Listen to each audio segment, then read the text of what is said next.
much for that, Pam. And thank you so much for having me along today. I feel really honoured and humbled to be here.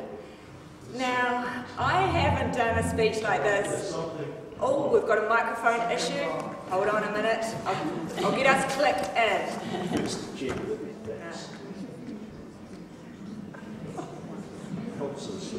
Oh, we have to switch it on. Here we go. You think by the last one. Okay. Oh my God. Oh wow, I just took normally. So I just want to say it is such an honour to be here.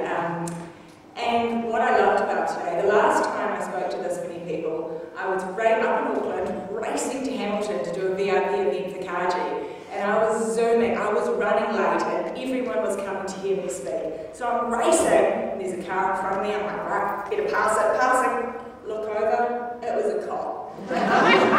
So I overtook a cop car, ended up being even more late and getting a speeding ticket. So today has started well, I didn't pass the cop, and I didn't get a ticket. So, I'd like to get to know you guys a little bit better. So I want to understand who I'm talking to because I'm obviously free range. I haven't got notes. So I want to start with, can I see a show of hands as to who has their own business or has had their own business? Hands up. Cool. Who is interested in learning about having a business? Hands up. Who is here for the lunch afterwards? Now, their wife. Oh, no one's been roped along by their wife. Cool, so I'm starting to get a feel for my audience. Okay, so what I'd like to do is, this is very much a conversation. I haven't spoken in front of many people. I've been hidden away breeding babies, raising toddlers, and then I think raising little dictators. So I've been hidden away for some time. So I wanted to come out today and have a conversation with you. So to start off with, I'd like you, after me, I'd like you to say, yes, yes! Can I hear it? Yes, yes. Well, that was okay if you were a room of tax accountants talking about tax or something very boring. Oh, I thought you were quite a dynamic group. Can I actually hear that again? I want to hear a yes, yes! Yes, yes! Now we're talking, okay. I want the first yes to be a yes, and the second one, like you have the winning lotto ticket. So when I'm talking today, there'll be things that I say that resonate for you. Alright, and with that in mind, I want to hear a yes, yes! So let's hear it again, go! Yes, yes! Thank you, we have some winning numbers. Brilliant! So that's what I want to hear, because today is very much a conversation. It's about me, but it's also about you, because there'll be things I share today in my journey that resonate with you. Everybody's journey is different. So I'm not saying my entrepreneurial path is the right one or the correct one, but it's one I took and we can all have shared learnings from it. Now I think there's a reason why you're here today, because there'll be something in my story that does resonate with you, that does touch something in you, that does awaken something in you that you've forgotten. Because we all seem to forget in the wash of mortgages and racing around, in your case, chasing grandkids, getting through the day, living for the weekend, or maybe it's your road trip in your RV. You forget and you lose track of your purpose. I think every person has a purpose. We're all put here for a reason. And I think the main part of life is uncovering what that reason is. Now, Pablo Picasso said the meaning of your life is to find your gift and then give it away. And that's what it's all about. If you look at life, you want to build a legacy. You want to live your life as though you're planning for what's on your tombstone. You want to think, what are they going to say about me in my obituary? What are they going to say about me when I'm not here? And I'm probably listening, but what are they going to say? You start your life at a certain date, you end at another date. The dash in the middle. There's always that dash, you see? That dash is what we want to talk about. That dash is what you want to be living for. Now I want to share with you something over here. I had to write something down. My mummy brain forgets most things. I'm like a goldfish. You'll talk to me and 5 minutes later I won't recall a single word that you said. So I have to write some things down. The 5 regrets of people on their deathbed. Now, it's not what you think it would be. It's not wanting to exercise more, eat more beans, less ice cream, lead a healthier life, more balanced life. It is actually number one, I wish I'd had the courage to live a life that was true to myself, not the life others expected of me. Number two, I wish I hadn't worked so hard. Number three, I wish that I had the courage to express my feelings. Number four, I wish I had stayed in touch with friends. And number five, I wish I had let myself be happier. So the first one, I wish I'd had the courage to live my own life. Now, my generation, we're very lucky. We can live the life of our dreams. I know that I'm living the life that my grandmother would have dreamed of living. She was a dynamic, inspiring woman. I think she was head girl. She played Canterbury netball. She happened to marry a farmer from Seddon and ended up having 9 children and 14 pregnancies and turned into an alcoholic. Do I blame her? No. I would have probably been the same if that was the life that was dealt to me. So I'm aware that the life that our generation lives is wonderful, and that we can have dreams and we can follow them. I think all too often we do what's right. We take the right path. We take a small box pill and we live in this small box where we go to university and we do the job people expect from us. We live a life that other people think we should. We do careers. You know, let's say there are so many artists that are doing careers in law. There are so many talented entrepreneurs who are too scared to take that leap, because more than anything, they're so afraid of what other people will think. For me, I realised that my dream and my dharma, that's the Indian word for living your life, was to be a designer. But I didn't realise that until I was working as a graphic designer, and I realised I wanted to be a jewellery designer. And I had this job. It was I wouldn't say it was a high-paid job. I was a junior designer, but it was the dream job for a designer. I was working for a firm up in Auckland, and I just found the work boring as batshit. It was so boring. I was designing board reports. It was the most dry thing ever. And I sat on the jetty one day in the Marlborough Sounds, had my feet dipping in the water, breeze going through my hair, and I had a thought. If I could do anything, be anything, if fear was not an option, if I wasn't afraid to live my life, what would I do? And the voice that came through to me was, be a jewellery designer. Design jewellery. Follow your dream. Now, when these voices come to you, they come in a whisper. You don't expect a booming voice of God to come down and tell you what to do. It doesn't. It comes as a gentle whisper. It may be when you're going for a walk, when you're in nature, when you're taking time to be with yourself, you'll hear the whispers of your soul. Too often we run around in this state of frenetic, hyperactive energy. My generation are trying to cram as much as they can into their days, into their life, and they're trying to fit it all in, and then they lose touch with that voice that's talking to you. And that's what's happened to me. It was a stirring of my soul that I needed to be a jewellery designer. Because I remembered, as a child, I used to love more than anything going through my grandma's drawers of jewellery. Now, who has grandchildren here? Can I see a show of hands? Who's got grandchildren? Oh, most of you. All right, well, you guys have the most important role in shaping the life of your grandchild. The parents, they need to do the discipline. They need to make sure that they're giving them their greens and, you know, that they're learning all these skills in life. But your job, you guys are the fun part. You're there to foster their creativity. Let these little spirits be the people they were born to be. And for me, my grandma used to let me go through all her jewellery drawers, and I'd spend hours pulling it all out, trying it all on, and I just adored doing that. And then later, I went to primary school in Horswell, and I started making jewellery there when I was 7. Now I made some things out of Fimo. Now it's that clay that you bake in the oven. If you guys can remember that from going back to the 80s, you used to roll it up, make your shapes, cut it, bake it, and then for me, I sold it. I made all right. able to make some decent profits. You see, the girls in Horseville didn't have as deeper pockets as those in Fendleton. So, I managed to make $40, which back then, it's not bad, not bad. I sophisticated my designs and resold them to the Maryvale market. I spent all that money on the tuck shop, obviously buying sweets and treats, and then later ended up having to do a bit of dental work to cover that. But the thing was, I was able to make profits because my mum bought all my stock. So I was 100% profit. That was good. So, me, aged 23, sitting in the Marlborough Sounds at the end of my duty thinking, I could do jewellery. I made $40 then. Imagine how much I could make now.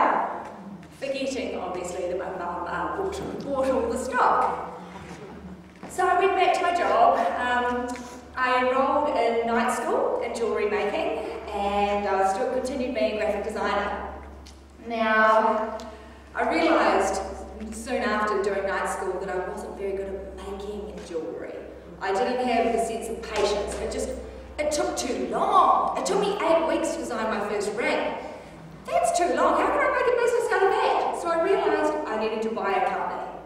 So one day I was looking through Simply New magazine. Has anyone seen that magazine? Hands up. Yes? Okay, so I was looking through that magazine and I saw some jewellery that was just gorgeous. It was sculptural and colourful, and it was big gemstones and pearls. And I went, this is the sort of jewellery I want to do. So I went to the back of the magazine where they had the list of the phone numbers, and I called up the owner. The conversation, I think, went a little bit like this. She didn't answer the phone, but so I left a message, and the conversation went, hello, my name's Kenji. I really love your jewellery, and I want to meet you and work for you. Yes, if you're coming to Auckland, please call me. And hung up. So she decided, she called me back. Amazingly, she called me back. The only reason she called me back is she said she liked the sound of my voice. So whatever my voice was doing that day worked. So we arranged to meet in Auckland and went to one of her showings.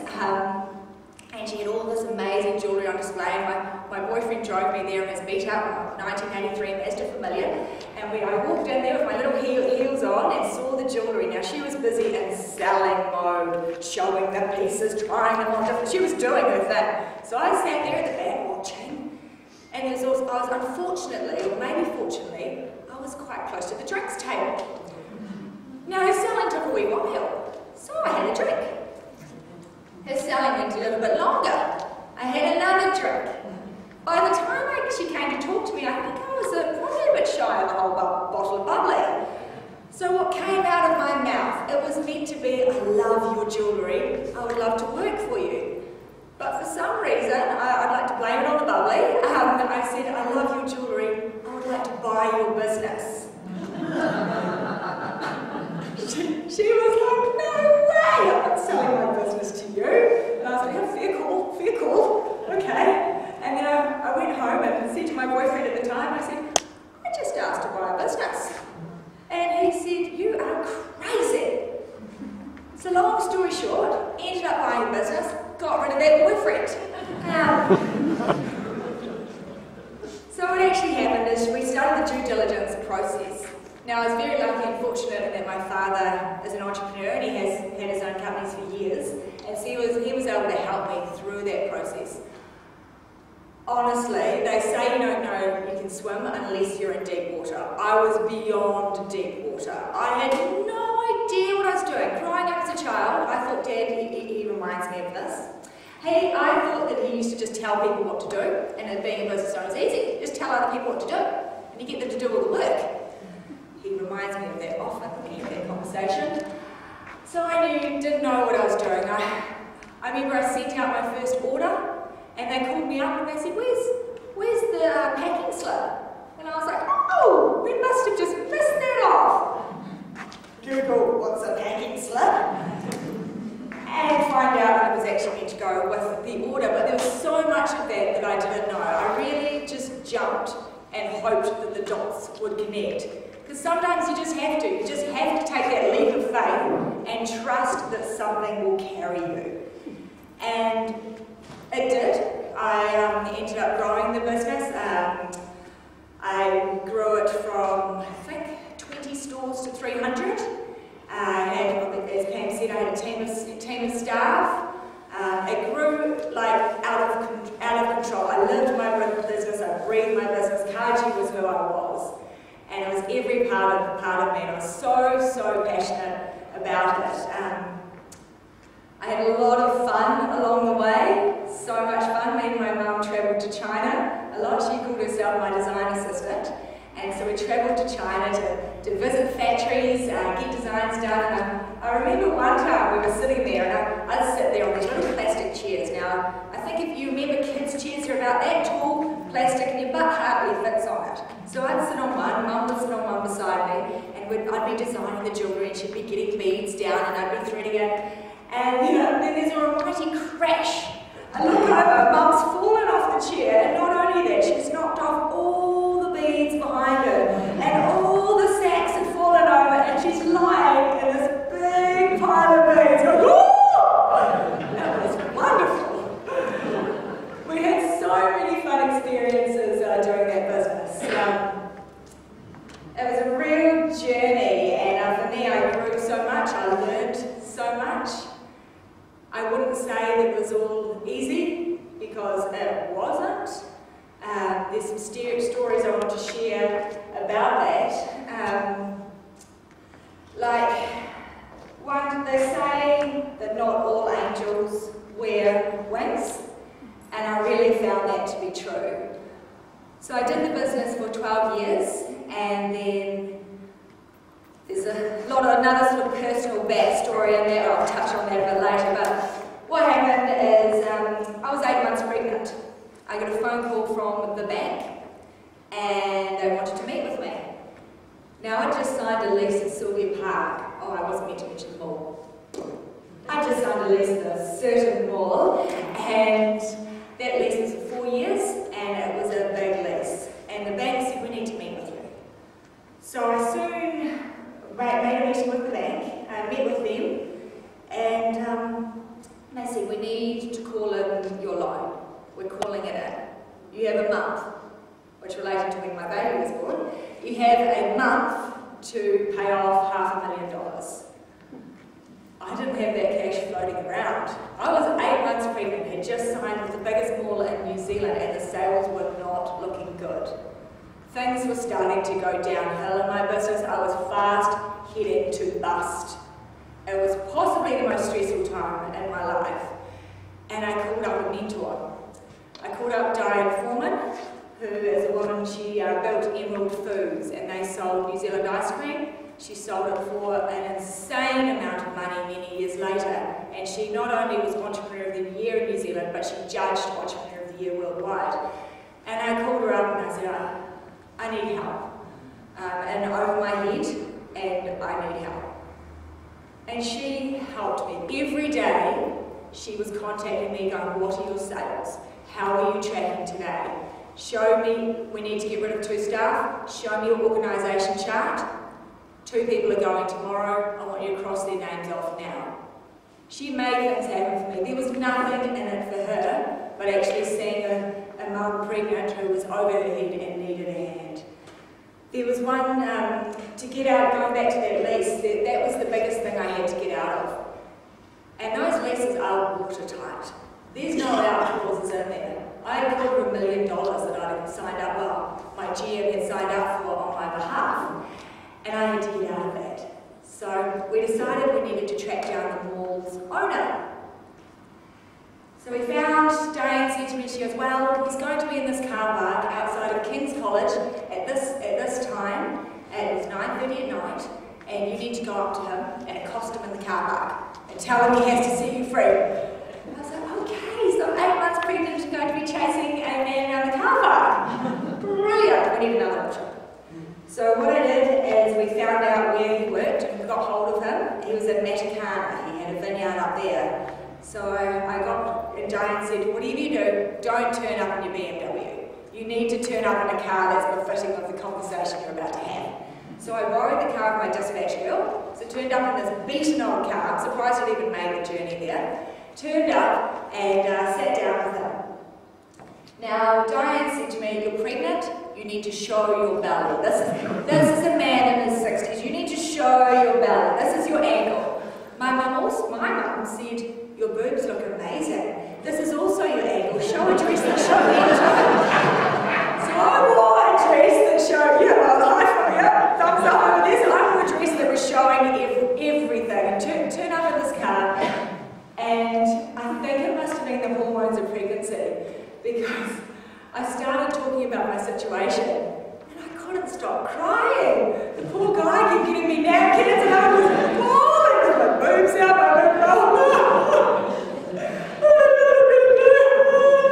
and he was like, wow, okay, we need to sort this out then, don't we? And he said, remember him saying to me, he said, listen, if we can't get out of this lease and you do go bankrupt, at least you have a bit more metal in your bag. I was like, just what I need.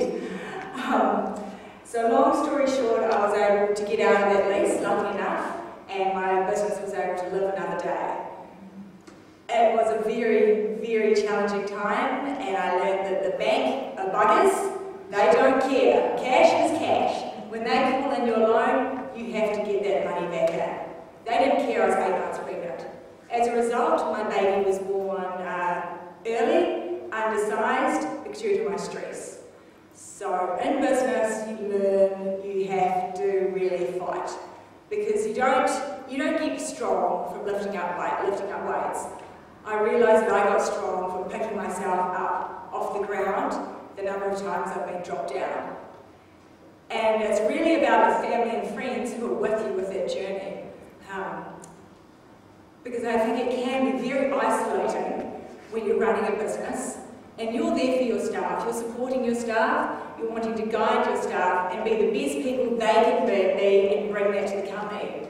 However, as an owner, you have to be running out waving that flag all the time. Think Braveheart, where he's waving the flag. You can't be in a fetal position crying. You have to be showing up every day, putting on your game face. And that is exhausting, and you need the support team, because you've got to have them in the corner. At the end of the day, when you get home, you need to have that comfortable space where you can let it out and be yourself. Because you have every day, you're turning on the face, you're showing them how it's done, and you're leading the charge. I mean, you want them running with you. You want to turn around and know you've got a team behind you, and you're not running by yourself. And that can be challenging. So I'm just thinking where I'll take you guys from here on my journey. I'm actually going to take you back in time, quite a far way back, to my grandmother's journey. Because as I said earlier, grandparents have such a vital role in shaping the lives of their children, their grandchildren, and I think that my grandma was probably my single biggest inspiration in my life. There's a story we grew up hearing, and I think it's one that will help you understand why I'm so passionate about jewellery and why it's more than just metal and baubles and beads. I mean, you dig someone up after 3,000 years, and what are they wearing? Their jewellery. When you say, yes, I do, what do you get put on your finger? Jewellery. All the milestones in your life have jewellery associated with them. So for me, I grew up hearing about my grandmother. She was from the Dutch East Indies, which is now Indonesia, and they lived on this rubber plantation, this amazing rubber plantation. They had servants, she had 2 monkeys, 6 Alsatian dogs, she had otters. I mean, like just living this tropical dream. And one day, they found out the Japanese were coming. And so they all the Dutch, because they were Dutch, got put on boats. However, my great-grandfather decided last minute that they should get off the boat and stay with the rubber plantation. He thought this war would just blow over. So he got my grandmother and her brothers and my great-grandmother off the boat, and they went back to the rubber plantation. A couple of days later, a truck turned up, knocked on the door, said you've got a Japanese man was at the door, says you've got 1 hour to pack your belongings. Pack only what you can carry. Don't worry, we'll look after the rest of your stuff. Just pack a wee bag what you can carry. So they had 1 hour to pack up their lives. They raced around grabbing what they could, and my grandmother and my great-grandmother had the foresight to take their precious jewellery. They packed it into, guess where? Their underpants. Now, I don't suggest you guys do that on a day-to-day basis, it wouldn't be very comfortable, but they packed their jewellery into their underpants and got sent to what they didn't realise was a concentration camp. So what happened is my grandma and her mother went to one, and her brothers and her dad went to another. So they were separated. They did not know they were alive. For 4 years, they were in separate camps. Now, at the end of the war, war is brutal, these things happen. But at the end of the war, the Japanese just opened the gate and let them out. And what's amazing is they were walking down the street, and my grandmother recognised her brother and recognised her father after 4 years. And they had nothing. Absolutely nothing. Nothing left. The Japanese took everything. But all they had was jewellery. And so the next few years they lived off that. They sold their jewellery, and that was able to support them. What they didn't sell, though, was a strand of pearls, a pearl necklace. And that pearl necklace has come down my family, and I wore it on my wedding because it has such significance to me. So it just shows that jewellery is more than beads, more than baubles. It has its own power to it, it represents so much more. So I think whenever I'm designing jewellery or doing something creative, I feel in a flow state. I used to bake with my grandma. I used to draw with my grandma. We used to do dress-ups together. And that's when I'm the happiest.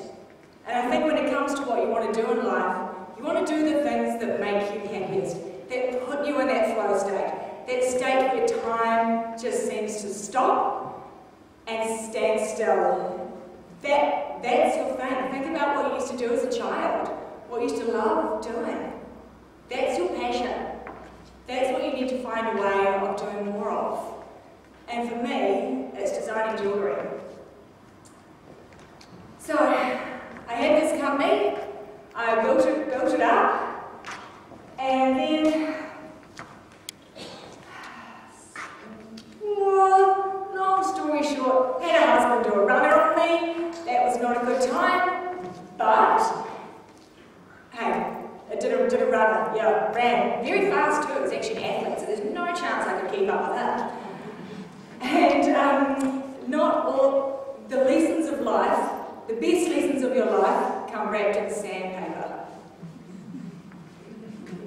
It's not going to be an easy journey, and many of you will attest to that. I thought I thought by the age 30 I would be married, would have had a couple of kids, would be living this perfect life, the life that ticked all the boxes. That didn't happen. I ended up being 33 with a husband walk out on me, hitting the floor, lying on the floor going, what the hell am I going to do with my life now? And it was at that time I learned how to pick myself up. I learned about the value of friends and the value of family, and I learned about myself. It's definitely been a journey. So I met another man not so later. Had a couple of kids with him. He's now my fiancé, got another ring. So everything's fine. It's all turned out all right. But I had a realisation after 14 years of having my company. I might be in the water. Better take it, just in case. No, they're gone. And I was sitting on the plane with my daughter, Ayla. Now, Ayla is just a delight. She is just, they say you have a happiness index. When you're born, you're naturally, you've got a scale of being not happy, grumpy little bugger, to actually being very happy and a ray of sunshine. For some reason, the day she was born, she ended up a ray of sunshine, and she has been there every single day of her life. They say at Kindy, she's just this air of positivity with amazing vibes. And so when I had my second daughter, she'd come with me to Auckland. Every week, I would travel to Auckland for work, and I'd take my baby with me.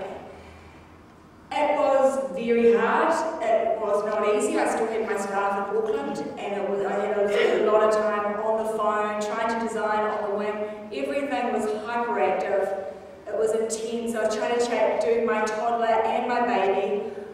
I got sold this vision, and I think my generation got sold that you can do it all. You can be it all. Yeah! You know, our grandmothers, we're living the life our grandmothers would have loved. We're living a life that our mothers had to fight for. We're getting the equality in New Zealand that we deserve. But we often take on a lot more than we can chew. And we think that Superwoman was real. We forget that it's a myth. There's a reason why 1 in 5 women have postnatal depression. Because the pressure is on for us. We feel we can't be at home enjoying our children. We feel we need to have those careers, continue accelerating the corporate ladder. Honestly, it's just so exhausting. And I realised that on the flight to Auckland with my daughter. I flew there to Auckland, I'd done a photo shoot during the day, I'd been out racing to the warehouse to buy extra clothes as it wasn't styled as I liked it. And I was exhausted. She was up that night, she decided that we were in a new location, so she'd be up 3 times in the night crying, and I had to resettle her. So I did a photo shoot that pre-kids I would have found it easy. But I did it with my baby, and I was so tired and so exhausted. And I'm the sort of person that doesn't take a whisper from the soul at the first time, other than starting my business. I didn't want to give up. For me, I had built so much of who I was into being an entrepreneur. I was no longer Kat as myself, I was Kat the entrepreneur. It had become my identity. That I couldn't fathom that it was getting too hard. I couldn't fathom that I couldn't do both lives. I couldn't fathom that I could fail. But I started to realise that I couldn't be all things to all people. I couldn't be the mum I wanted to be, as well as the business owner I wanted to be. And I had to make a choice. Superwoman is not real, it's a total load of bullshit, and it's about time my generation accepted that. Now, I wanted to be a hands-on mum. I wanted to be there for my kids and see them grow. But yet I wasn't. The time that I was with them, I was on my phone talking to my GM, I was checking designs. I had one instance where my sales manager called me up and said, Kat, all your designs are bombing. You need to redesign all of them. At that moment, my Ayla woke up screaming upstairs. My son was jumping on my leg. I dropped this bowl of spaghetti in my hand everywhere, went all up our white kitchen. The wheels were starting to fall off. And so I sat on the plane holding my baby girl and I just cried. And it wasn't like a crying that's a little bit, you know, you wipe your eyes and no one sees it. This was full-blown tears streaming down my face. Highly embarrassing. But I just couldn't stop. And I realised I had to stop. It had to stop. I had to get off the hamster wheel of trying to prove that I could be Superwoman, and I had to sell my business. It felt like selling a limb. It was the most painful decision of my life, but ultimately a decision I made for my children, and it is the right one. So I've spent the past 2 years being a hands-on mum, and really doing that journey, enjoying that journey, and being present, and being calm when they're delivering chaos. Being a calm mum as opposed to a stressed out mum, which I was. And it was actually at that time, after I decided I need to sell my business, that I was on a flight again a couple of weeks later. And we were about to board the flight, and I saw another mum who had a child, same age as Ayla, and she was crying. And I thought, gosh, she didn't look like me. She looked like she was from the wrong side of the town. Okay, she was crying, and then she was yelling at another man across the airport. And these people were having this exchange, and this little girl, she was just holding on to this little girl who was wiping her mum's tears. And I thought, God, that's not good. And as we went to get on the plane, they were still fighting. So I went over, and I was like, okay, someone's got to do something. Clearly, this is not good to be going on the plane and having these two having a massive Barney with a baby. So I went over, grabbed the child, and said, right, you two need to calm down. We need to stop. Stop now. this is too much. You're freaking us all out. What is going on? And so she started breathing. I got her to breathe. Held her hands and said, breathe with me, breathe out. And she was shaking. She was like a little frail bird. And so I held the child, went onto the plane, put them in their seats, and I just felt something there. I needed to do something. So I got up out of my seat, walked down the back and sat with her.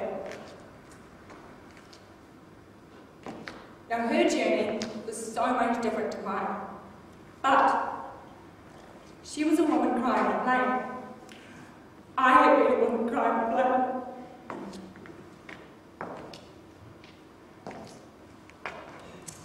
And what she shared with me stuck with me, and it really shaped for me what I want to do now.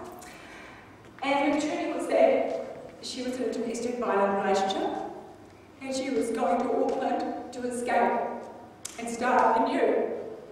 And I thought, God, I was that woman crying on the plane because my business was a little bit too hard. But this woman had real major issues, and she was sitting there crying on the plane. And as she spoke to me, I heard her journey. I couldn't help her journey. I was just an ear, someone lending an ear. She called me an angel. I don't know if I was an angel. I was just sitting and listening. I realised at that point that anything I did moving forward needed to connect with my heart. It was not just about me designing jewellery that empowered me and made me feel good. I needed to design more to help women. Help the women who were wearing it, and also help the women buying it make a difference. So that sat with me, and I had it in the back of my mind for a couple of years. Her name was Ayla, the same name as my daughter. So I've been fortunate enough to contact the Women's Refuge. Since meeting her, I also had a wonderful, what would you call it? In my office, there was the office next to me actually housed women in domestic violent relationships. So I was able to go to them with her name, and they've since been able to provide her with housing. So I was able to do that for her. But for all those other women in New Zealand, I felt powerless. And so I contacted the refuge. This would have been a couple of months ago, and I've designed an exclusive range with them, which will be launching for Valentine's. And every piece that you buy will give a woman and her kids a safe night, somewhere to sleep. And for me, that makes a hell of a lot more sense than just designing beautiful jewellery. It's actually a way to give back. And I think if you look at jewellery, when you look at business, you've got to bring your passion and profit and people with you into purpose. And there's got to be that purpose of giving back. And that's what I've come to realise. For me, I want to be able to give back. I want to be able to help others enjoy my jewellery, but also help other women less fortunate. I have another range. You'll see some of these crystal rope bracelets. They are being handmade by ex-refugees, female refugees in Nepal. So they're working for me, and the great thing about that is that range is due in a couple of months as well. The great thing about that is these women are not only able to get their own, create their own futures, because often in these countries, and they don't have options. Their little girls don't have dreams.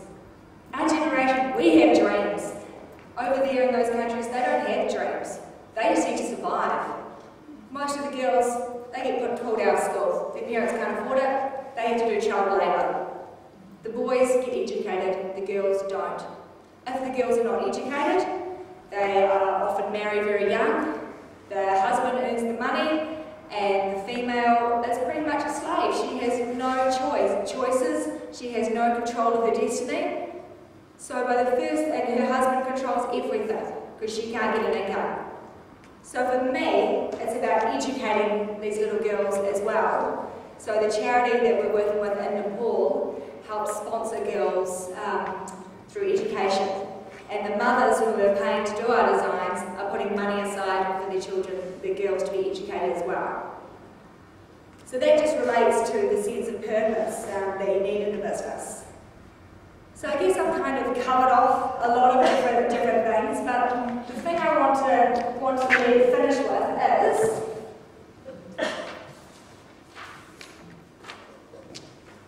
something I wish someone had said to me as a child. Who am I to not be brilliant, gorgeous, talented, and fabulous? Actually, who are you not to be? You're a child of God. Your playing small does not serve the world. We are all meant to shine.